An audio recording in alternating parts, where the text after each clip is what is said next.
Hello everyone and welcome to this video. Now today I'm going to be doing a bit of a thread response. This is for Ron Haggerty's. He's done a 10 questions thread, and quite a unique one because each question kind of relates to the number of which that question is. You'll see in a minute.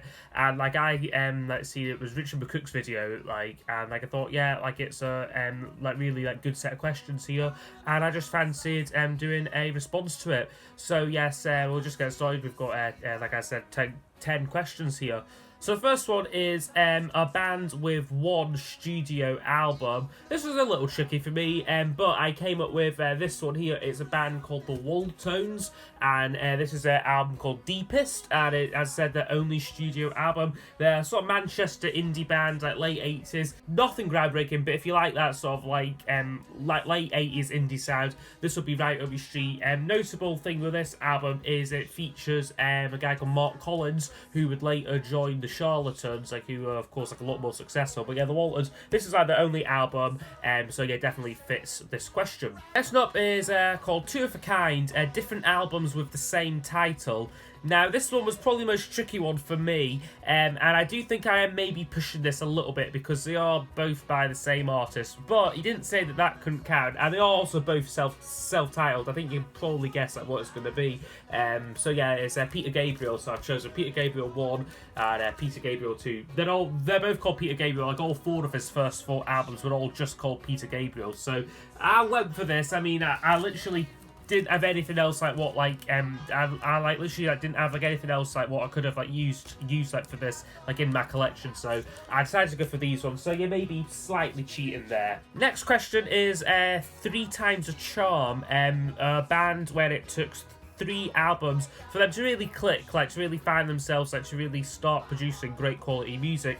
And I'm going to go for The Jam here. So their first 2 albums here were In the City and This Is the Modern World. Both are perfectly serviceable, I won't say punk albums, but that sort of feel to them. I mean both albums have got standout tracks, but I've also got a lot of filler on them as well. But then on their 3rd album, which was All Mod Cons, they really found their sound, and it's consistently great throughout. And yeah, it's just a brilliant album. So yeah, The Jam were definitely one what fits the bill for this question. Next up is 4 in a row, so 4 perfect albums. And for me, this was quite an obvious choice. I've decided to go for Elvis Costello and The Attraction. So they're run off 4 albums, starting with This Year's Model. I mean, technically, I could have started this at My Aim Is True, but that's just a Costello solo album. So just thought that I'd start here with The Attraction. So yeah, the first one there, what's that one? This Year's Model. Then they done Armed Forces, just a perfect pop album here. A little bit of the punk edge has gone away from it a little bit, but it's very lushly produced, and still lyrically he's on point. So yeah, another fantastic album. Then they done Get Happy, which is a more soulful, more upbeat sort of record. It's maybe not my favourite album this off his. There's 20 tracks on here, and a lot of the songs are very similar in sound, but when you're in the mood for it, this album is a lot of fun. And then a really underrated favourite of mine, which I think is just as good as those 3 albums there, is Trust. Really, another fantastic album here. So yeah, 4 in a row, 4 pretty much near perfect albums there from Elvis Costello and The Attractions. Next question is relating to the 5th Dimension, so sort of the unknown or space-themed album or song or band title, whatever.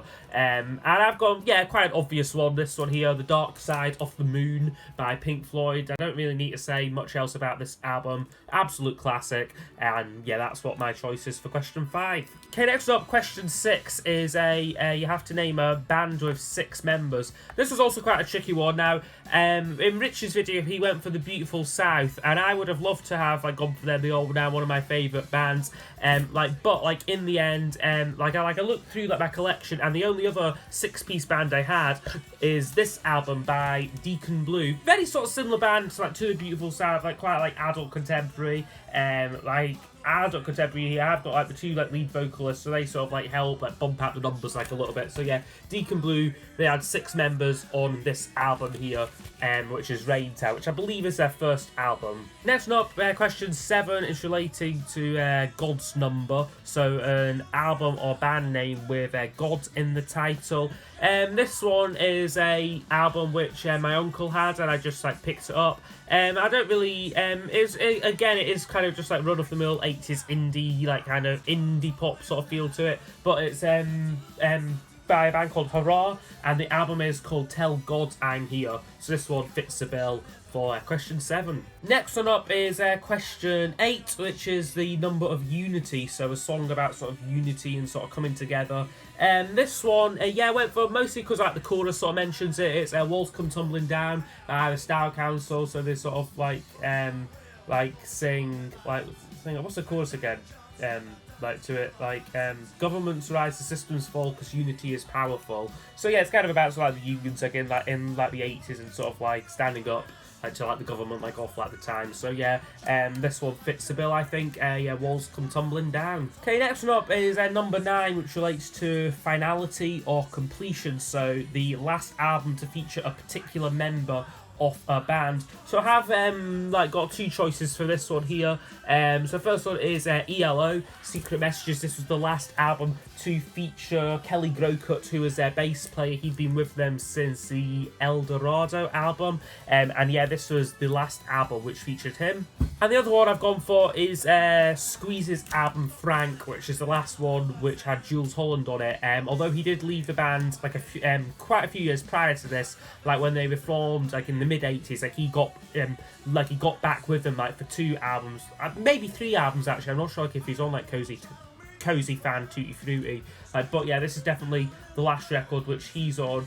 He's not actually he's listed like as like an official member, but I've just noticed that like his picture isn't actually like on the back of it. So yeah, like he might have like left maybe just before this album came out. But yeah, like he's definitely like listed there like as a member. So yeah, the last Squeeze album to feature Jules Holland. Okay, and now we've reached the final question, question 10, which is the X Factor. So title, album title, or a band name with X like in the name. Easy one for me. I've gone for XTC.